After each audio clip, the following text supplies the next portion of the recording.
made a 180-degree turn. And the artists behind viral K-pop hits Gangnam Style and Dynamite have partnered for an upbeat new track.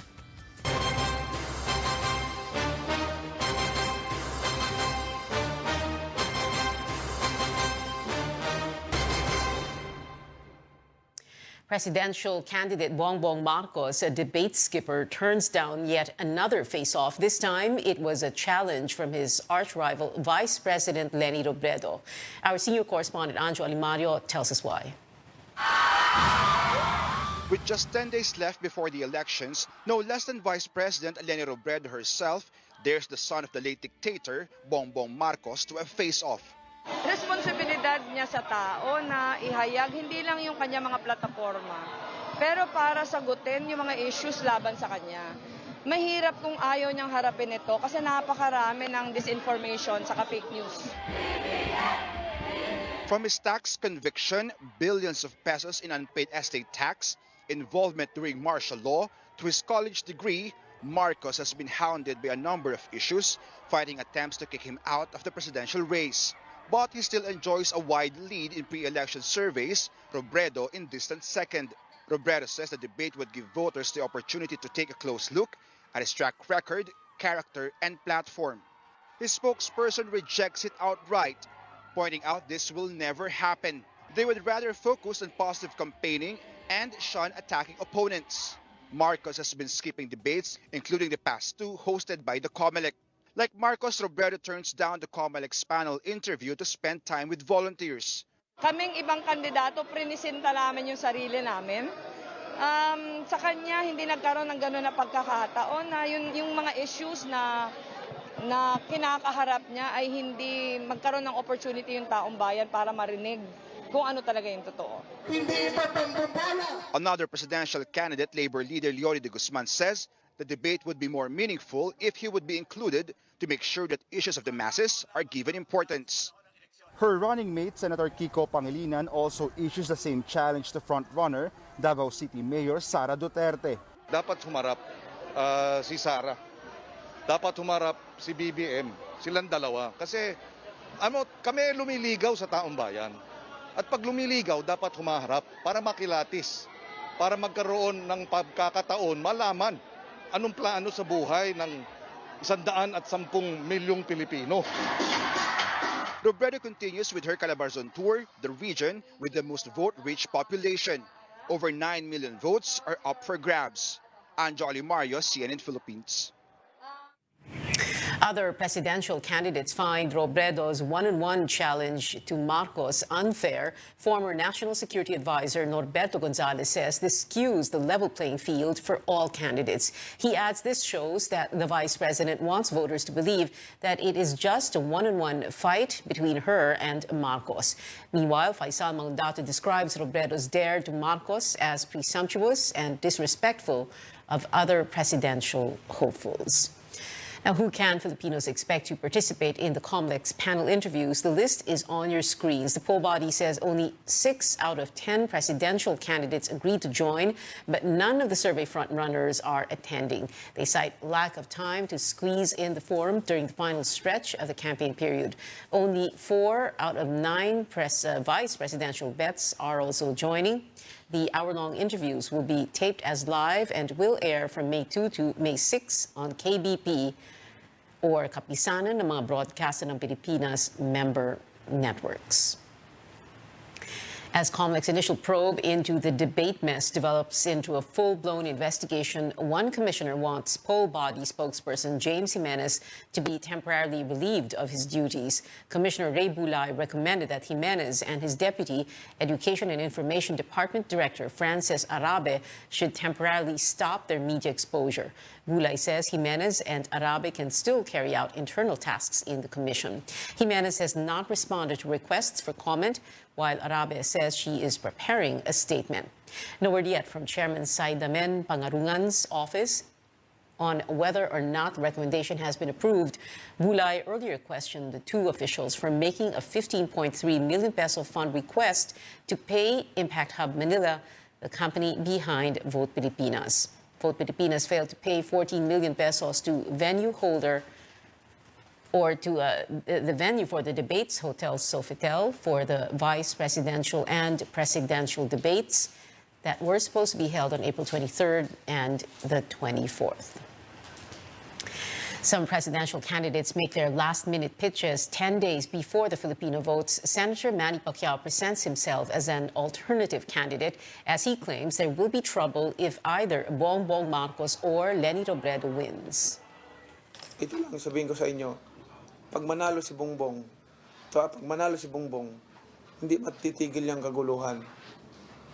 Hindi matitigil yan kasi buti kung papayag yung Dilawan.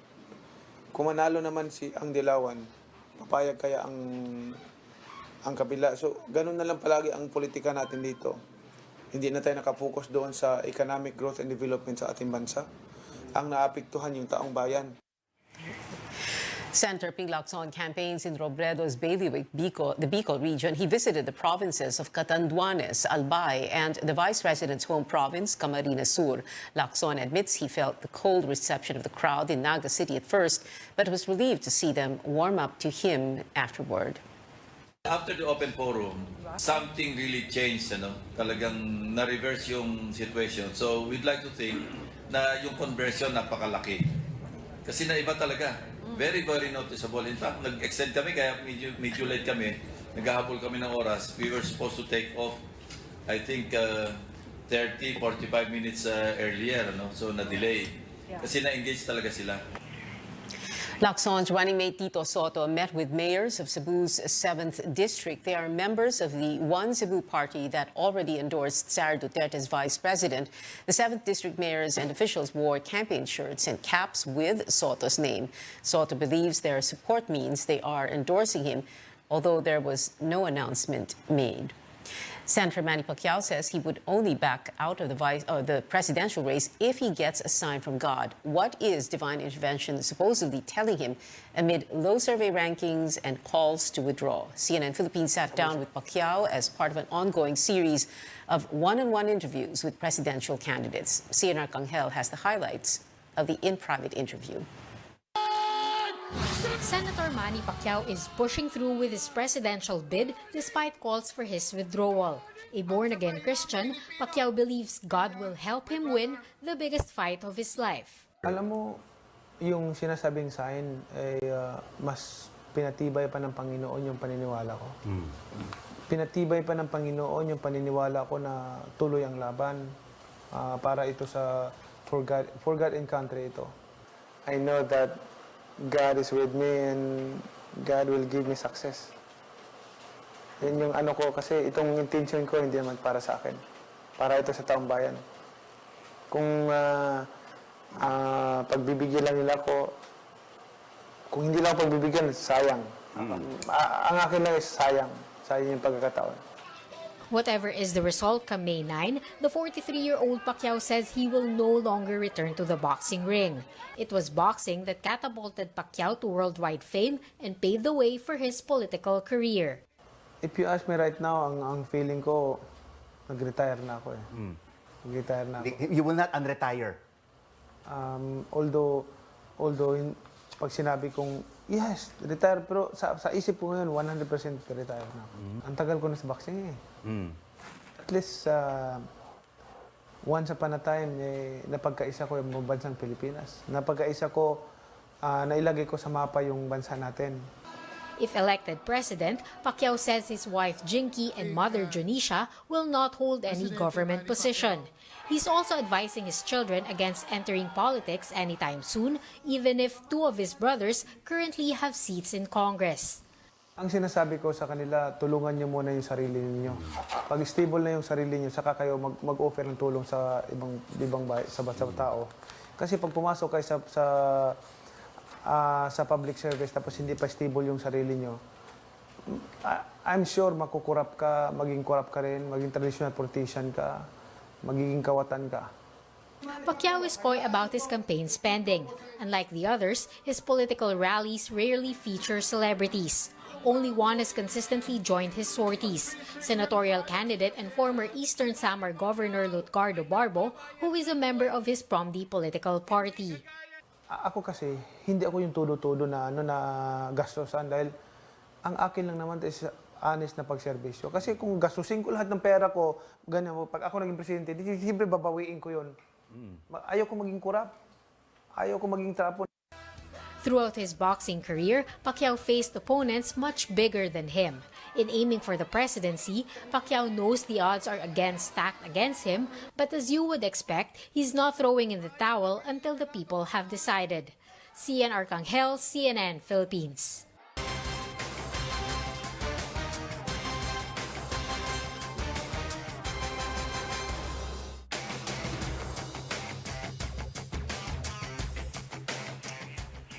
Coming up on Newsnight, Senator Laila de Lima wants self-confessed drug dealer Kerwin Espinosa to take the witness stand for her drug cases.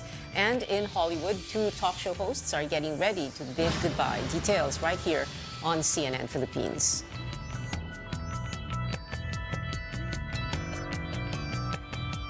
LG.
Health workers continue to backtrack the steps of the first BA.2.12 case in the country.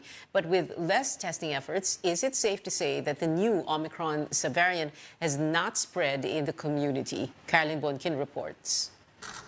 19 days since the visitor from Finland tested positive for COVID, Baguio City remains with up to 3 infections a week. The Finnish woman was carrying the BA.2.12 Omicron subvariant. And if it indeed has spread, City Health Officer Rowena Galpo says COVID cases would have been higher by now. Yung incubation period na binibilang natin na 14 days ay lumampas na. Sa mga contacts na na-identify natin, sana nag-manifest na rin sila. Kung talagang nag-spread na yun, there could have been indications already na nag-spread, but none. So actually there is no cause for alarm. The 52-year-old Finnish had 5 close contacts in Baguio City. 3 were tested for COVID, all negative. They were fully vaccinated. Malaking bagay yon. Nakamask sila. She also had 9 close contacts in Quezon City and 30 on the plane. The chief of the Philippine Genome Center says there are no signs the woman has infected others. We can completely discount the possibility, but that is very, very low. There seems to be no onward transmission. To monitor the exact trend of cases, testing is key, says infectious disease specialist Ron Jean Solante. But testing has declined significantly as COVID cases go down. During the peak of Omicron, more than 500,000 Filipinos were being tested every week. Today, it's just around 100,000 or even less. Number of tested has gone down because there are also less people that has the symptoms. People who have symptoms and only mild don't go for testing anymore.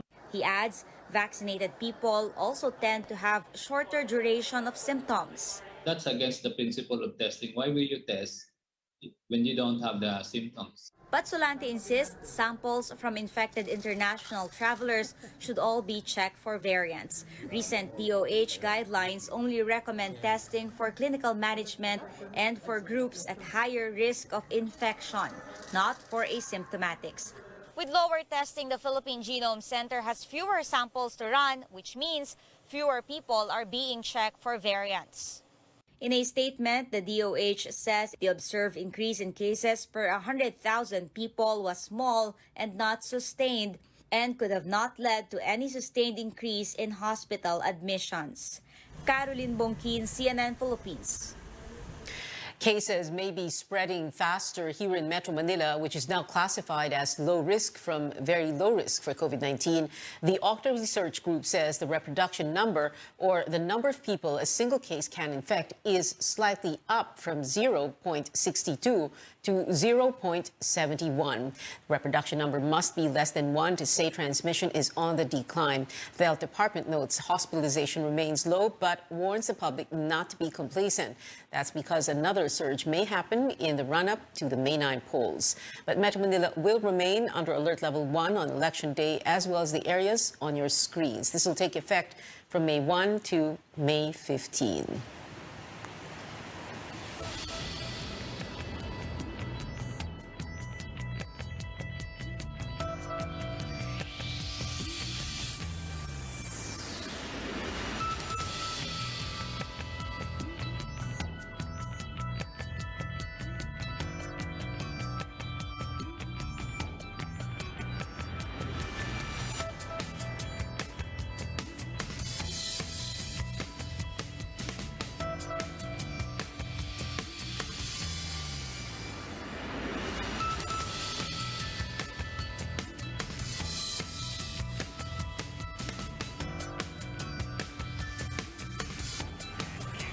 Other parts of the country will be under alert level 2. Visit our social media pages for full details.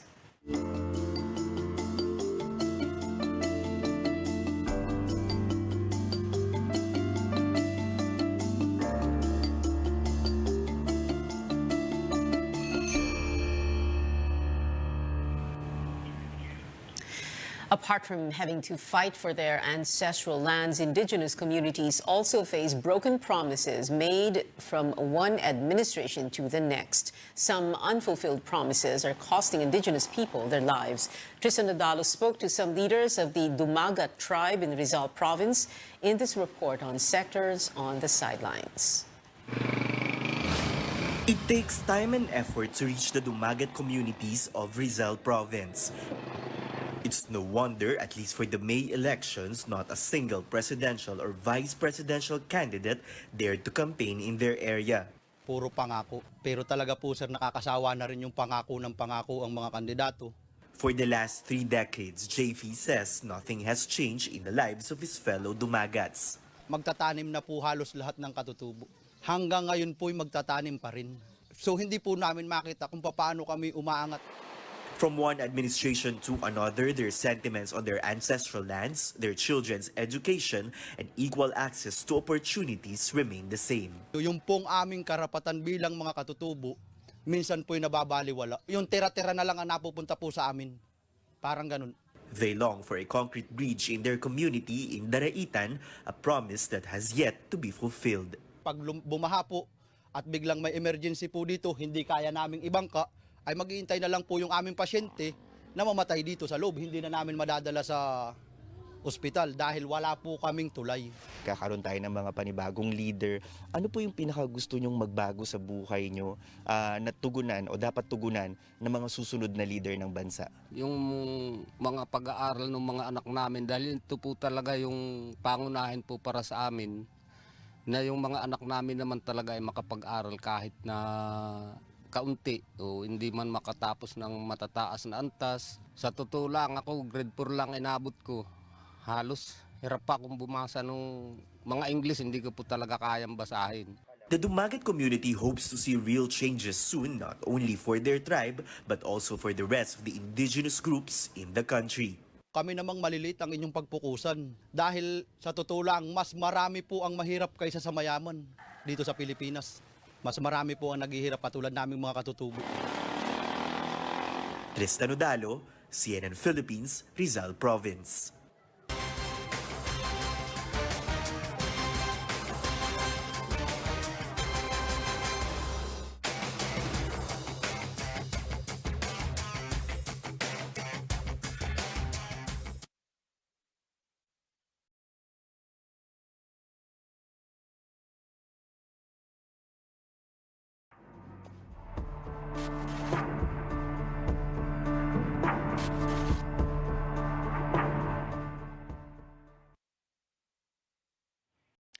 Senator Laila de Lima is looking to bring a self-confessed drug dealer to her side to fight her drug cases. De Lima's lawyers believe Kerwin Espinosa's recantation is just the tip of the iceberg.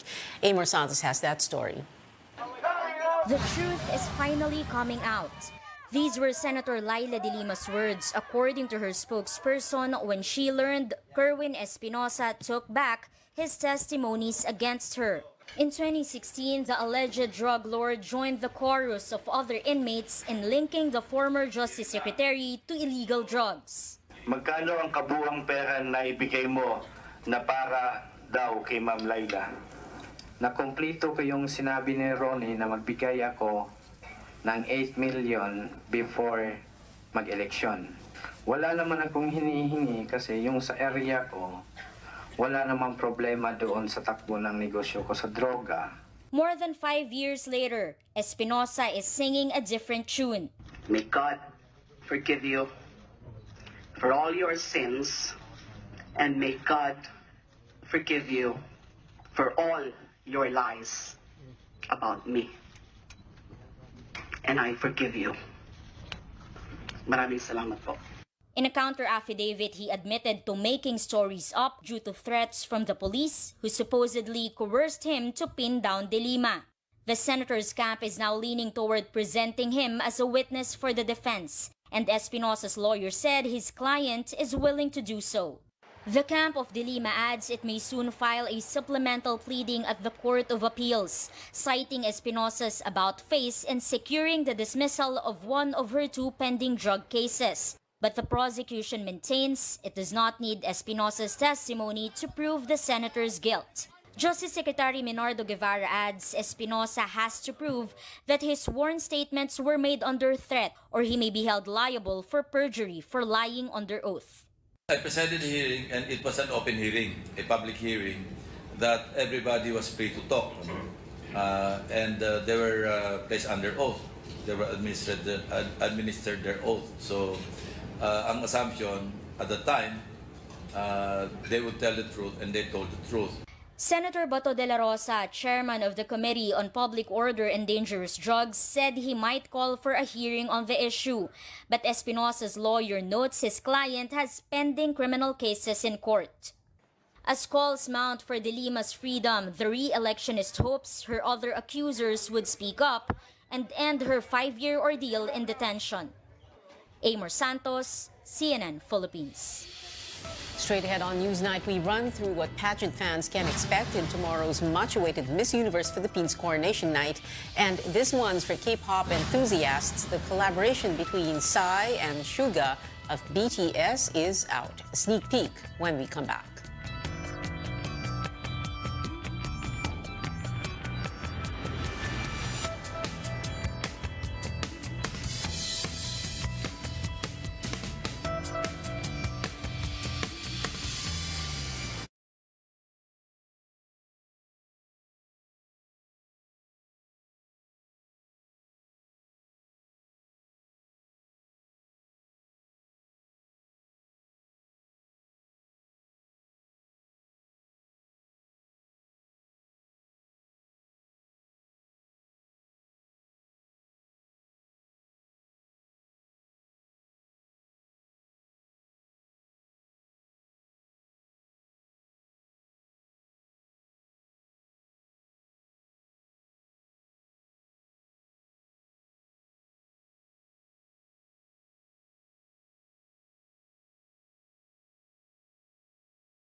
Welcome back to CNN Philippines. Just one day left until Beatriz Luigi Gomez passes the crown to the new Miss Universe Philippines.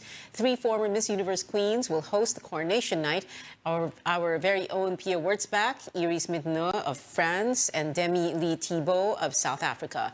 Reigning queen Harnaz Sandhu will be a special guest. And among the night's performers are local music icons Bamboo, Sam Concepcion, and Morissette. 32 candidates will vie for the crown tomorrow at the Mall of Asia Arena at 7 p.m. In music, the collaboration between K-pop icons Psy and Suga of BTS is finally here. That was produced by the BTS rapper and is the title track for Psy's 9th full album. Here's a look at the music video that just dropped.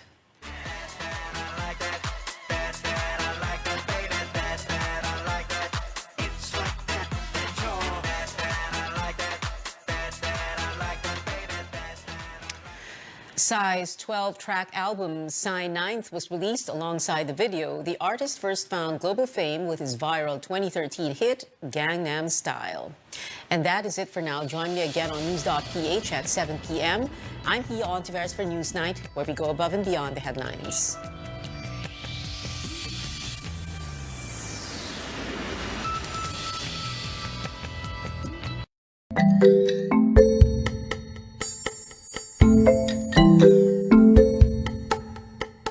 Good day to all. Welcome to our continuing education program on election law. This is Attorney Al Agra.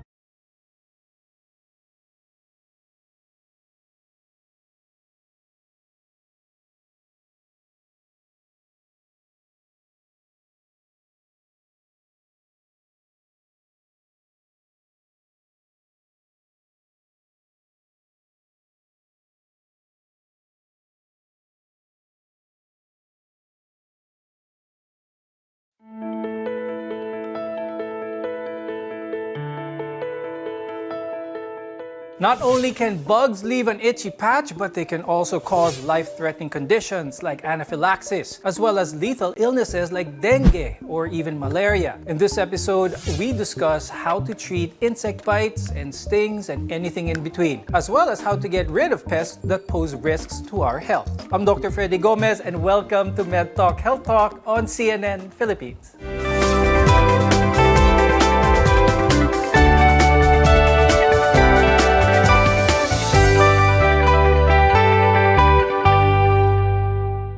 Let's welcome our guests for this episode. With us is Dr. Jason Arboleda. He's an emergency medicine specialist from Hospital na Makati and Fatima University Medical Center. Also with us is Dr. Jarla Golmatico Flores. She's the chair of Public Relations and External Affairs of the Philippine Dermatological Society. Let's start our discussion with mosquitoes, which is very common sa Pilipinas because the tropical weather here in our country. It's characterized by warm temperatures and rainfall where mosquitoes like to live. And these bloodsuckers are known to carry vector-borne diseases such as dengue, chikungunya, and even malaria. Dr. Jason, umpisahan natin kung ano bang ibig sabihin ng vector-borne? Vector-borne means parang may carrier. So the mosquito itself, it needs to contain either the virus or the parasite. So it might get it from another animal, another human being. It takes that, it becomes the vector, and then it passes on to another organism. Now, Dr. Jason, pag-usapan naman natin ng dengue because this is very common na tinatransmit ng mga mosquitoes. When it comes to dengue, ano yung mga unang signs ng mga pasyenteng pupasok sa ER with dengue? Almost all of the time, they present with fever. Fever, body aches, masama pakiramdam. Yun usually yung mga unang nararamdaman ng mga pasyente na may dengue. Yung mga nose bleeding, yung mga nahihilo, later na yan Pero ang pinaka-una talaga nila nararamdaman, most of the time, is the fever. Dr. Jarla, could you talk about the mosquito bites? I'm sure a lot of our viewers have experienced this, but just to be clear, what does a typical mosquito bite look like and how should this be handled? Usually, the mosquitoes and even ticks, they're attracted to the skin odors and the carbon dioxide that we usually exhale. So they usually use heat and movement, even the visual cues from us as humans. That's the time they think that you're a possible host. Now, when you see a mosquito bite, this would usually look like a round, a puffy bump forming. In small cases, they usually have small dot on the center. So it's quite red, sometimes it's hard, and there is a small amount of swelling. When it comes to the mosquito bite, one common symptom with this, it's very itchy. What are the risks of those who keep on scratching a mosquito bite? Usually, the patients would tend to scratch it until the itchiness would go away.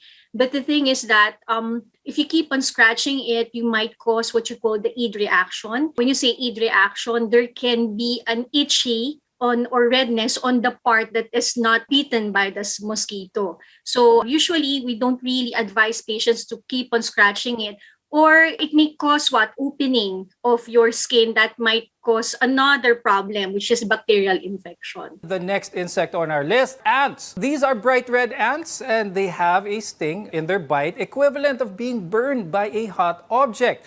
Now, let's talk about that. Dr. Jason, when it comes to ants, depending on where the ant bites, especially if they bite in the ear because of the chemical that the ant has, napakasakit ito. It is very irritating as well. But what should our viewers understand, especially with insects that enter the ear? Ang unang instinct kasi is to try to grab it, try tanggalin. So usually what that does is it puts not just ants, even things like cockroaches and mites. Ang mangyayari, mas papasok yung insect na yan. So if that happens, it will cause more problems, not just for the patient, but also for the medical practitioner who's going to try to remove that insect. Rine-recommend namin usually, and we actually use it in the ER, is baby oil. So it suffocates the insect, it renders it immobile. Mas madaling tanggalin ang insect kapag hindi na pumipiglas. Since Dr. Jason mentioned, let's talk about cockroaches this time. Dr. Jarla, when someone is bitten by a cockroach, is there a distinct look to this, especially when someone probably was bitten while asleep and then they just see a mark there? Is there anything that our viewers should be wary about, especially with larger insects like a cockroach bite? Usually, they have to remember that the most common sites of the cockroach bites would be on the mouth, fingers, face, hands, and feet. Why? Because these are the areas that we usually use for eating. And then the residues would usually be found on those areas. So that's why the cockroach would, tend to go to that area and then tend to bite you. Because if there are no food residues, usually the cockroach won't really that bite. Now, the thing is, the lesions of the cockroach bites would look like they have swelling on that particular area. There's also itchy, rashes, and usually the minor complication would arise if you keep on scratching on those areas. So what we usually do, if the patients would see that they have cockroach bite, they have to rinse it with water and soap right after they saw the bite, because cockroach would tend to crawl anywhere, and then this might cause infection later on and further discomfort. When it comes to cockroach bites, mosquito bites, ant bites, iba-iba ba yung treatment ng mga ito, or is there one cream to cure them all? For first aid, what we usually tell the patient, since there's a swelling, you can put ice packs, okay? So ice on, ice off. Ice pack for 15 minutes, then ice off for the next 15 minutes. So that's the thing they can do. And then they can put calamine lotion, because this is an antihistamine cream. So when you say antihistamine cream, this would relieve the itchiness. Because if you actually didn't improve or didn't remove the itchiness on that area, patients might tend to scratch it. Now, patient might self-medicate with antihistamine. They can do that, but they have to take it maybe once a day lang. If it's not effective to them, they have to consult their doctors already. Coming up, we'll discuss more serious pests that may potentially put you at risk. Your health is our mission here on MedTalk Health Talk.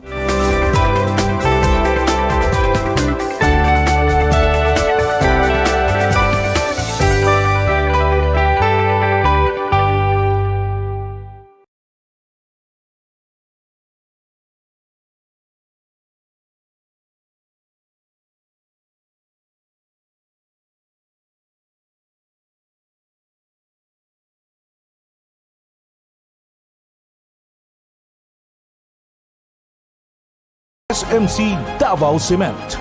SMC Davao Cement. Gama sa Davao, para sa Mindanao. SMC Davao Cement. Ato ni Bay.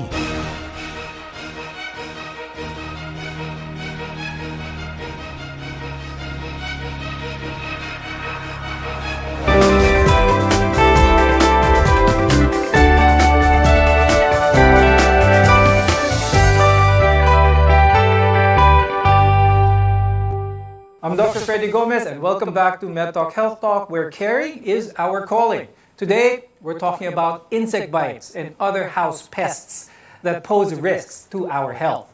Now, there are many species of bees, wasps, and even hornets in the country, and it's good to know that they will not sting you unless provoked. Getting stung by these creatures can be very painful, and for some, even lethal if they are allergic. It's best to stay away from hives and nests to avoid any stinging. Kapag ang isang tao ay nakagat, those who are stung with this, what should their first aid treatment be? First, try to clean the wound. Soap and water. Some bees leave their stinger on their skin. So actually, the bee dies the bee might die when it stings because may iwan, basically open, naiiwan yung stinger. So that stinger should be removed. Otherwise, it will continue injecting venom into the body. Once the wound is clean, you can apply topical ointments. Pwede kasi magkaroon ng what we call envenomation. These insects have venom which may cause fatal allergic reaction called anaphylaxis. What are some of the distinct symptoms that a person is undergoing anaphylactic reaction, Dr. Jason? Anaphylaxis can be manifested in a lot of ways. Ang pinaka-common dito would be nagkakaroon ng maraming rashes yung patient. Another symptom would be difficulty of breathing. Nahihirapan huminga. Basically, parang napupuno yung lalamunan. Actually, that's a danger sign. Ibig sabihin, nagko-close up na yung airway. At hindi na makakahinga yung patient unless something else is done. Other symptoms for anaphylaxis, surprisingly, vomiting, diarrhea. Pwede rin magkaroon ng chest pains. So, if a patient that's stung, or actually, any other allergen, exposed to any allergen, experiences those symptoms, they should go to the emergency room. Now, Dr. Jarla, aside from anaphylaxis, there's also a condition called Stevens-Johnson syndrome. Can this also be caused by insect stings, or are other factors involved in this? Your skin generally would have redness, okay? And then usually if it's not treated earlier, it can cause blistering, and then there would be peeling off your skin, or what we call the epidermal attachment. So if it's more than 30% already, we call that toxic epidermal necrolysis. So this is quite an emergency case for dermatologists because we have to treat it right away. Otherwise, we couldn't prevent the complications arising from this hypersensitivity reaction. Since we're talking about a lot of these insect bites, one of the really common ones here in the Philippines are bed bugs, or ang surot. So when it comes to these bites, are there distinct characteristics of a bite from bed bugs? Because more often than not, we won't be able to observe if a bed bug does bite one of us. It's quite itchy, when you are usually bitten by the bed bugs. Usually, they would just stay as papullovesicles or papules or vesicles. But if you keep on scratching it, they would become what you call the will hive, or parang urticarial papules. So, pag sinabi mo na urticarial papules, para siyang hive yung nagmapa-mapa na dun sa area. So, kaya nga, usually we tell the patients, do not scratch it, because the tendency is that, the swelling would try to spread on the area of the skin, and this may cause further problems in the skin later on. Make sure that you change your linens, your beddings at least every week.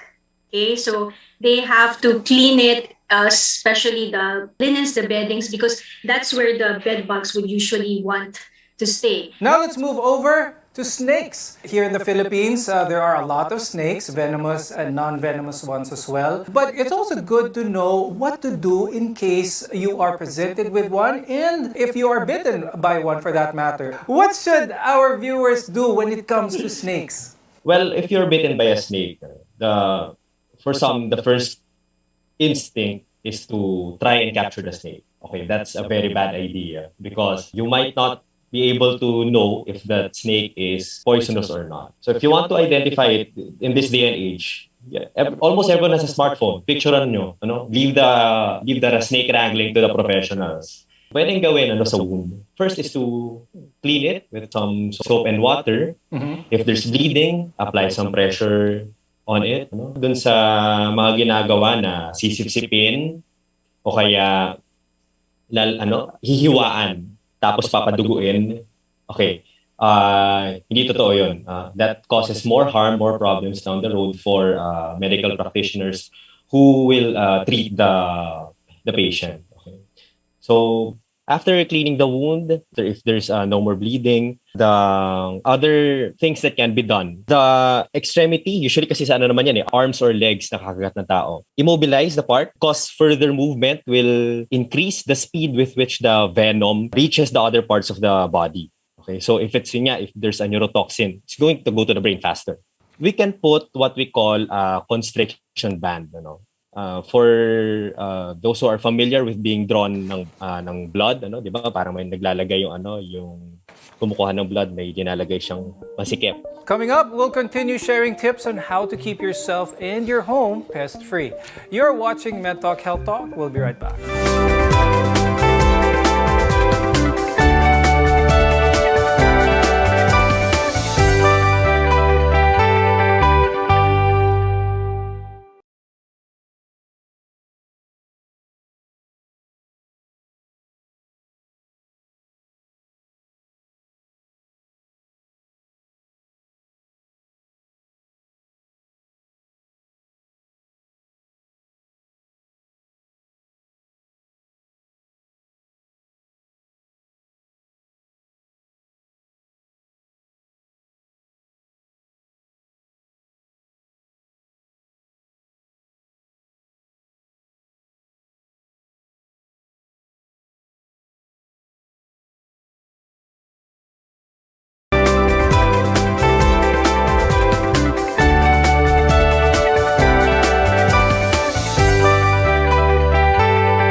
I'm Dr. Freddy Gomez and this is MedTalk Health Talk, your partner in healthcare. Now, Dr. Jason, pag-usapan naman natin ang rats because rats are also very common here in the Philippines. And when someone is bitten by a rat or nandaga, one of the fears that they may have is magkaroon sila ng rabies because of the bite of the rat. Now, my question is, Dr. Jason, are rats a common vector for rabies? Rats and mice and hamsters, they don't carry rabies. They can carry out other diseases, but rabies is not one of them. One thing that a person might be given in the ER kapag nakagat siya ng daga is an anti-tetanus shot. What is this shot for, Dr. Jason, and who are those more likely to be given an anti-tetanus shot? It's really more of who's not going to be given anti-tetanus shots. So ang hindi lang bibigyan ng anti-tetanus shots pag dumating sa ER, especially for anything, for a wound, a burn, or a bite, would be people who have completed their anti-tetanus shots and has had a booster. Okay, so yung mga yon hindi na bibigyan. Everyone else needs an anti-tetanus shot. It's one of those things that really proves that an ounce of prevention is better than a pound of cure. Because once clinical tetanus sets in, the muscles of the body starts contracting and then they stop obeying the orders from the brain. So once the muscles for eating, yung mga mouth muscles natin, or once the muscles for breathing, they stop obeying the brain, and they contract on their own. That's going to be lethal. Now, Dr. Jala, when it comes to our skin and kapag ito ay exposed to insects, insect bites for that matter, what is a good way to manage this that people can do at home, parents can do this at home that is safe for children as well, while still maintaining that level of safety? To prevent naman the insect bites or insect infestation, of course, number one is hygiene. They have to make sure that their body, before going to sleep, they have to make sure that there's no food residue. They have to wash themselves properly. They have to change their linens, their bedding, their curtains, no, once a week to make sure that they don't have bed bugs. And then they can make use also of repellents, because the repellents actually affect the insects' senses. They actually lure the insects that, you have different taste, different smell, and this can actually prevent the insects from biting the humans. But what are effective repellents? What should our viewers watch out for? Is citronella plant effective really in taking pests at bay? Are those stickers that you can stick on the clothes of children effective ba na repellent ba itong mga to? Or is there a chemical that our viewers should look out for when they are buying their insect repellents? Whether it is a lotion, whether it is a patch, okay? Products containing what you read DEET. Okay, so this stands for your end-diethyl metatoluamide. So this is an active ingredient that is mostly found in the insect repellent. So this is quite safe even for children. So this is also effective as well. And before we go, any final advice, words of advice, Dr. Jason, to our viewers, especially now in the summertime, and a lot of people are out and about exposing themselves to bugs and pests? Avoid places and environments where these mites, hornets, bees, and snakes might be living. Okay, so kung merong, for example, may trail, doon na lang siguro kayo sa trail and not wander off on your own. If you're swimming sa seas, if merong reports na baka may mga jellyfish, think twice before dipping into the water. And then in the event, if you're making travel plans, maybe have an idea if that facility or that area has a medical facility that can treat or at least give first aid for any eventuality that might happen, be it bees bites and stings or any other injuries. And Dr. Jarla, before we go, any advice for the viewers, especially when it comes to their skin and how to treat any bites? Make sure that when you have an insect bite, okay, first and foremost, scratching is not the way to relieve your itchiness. So you have to clean it first, you have to sanitize it. You can put your topical calamine cream if you have at home, okay? You can put ice packs.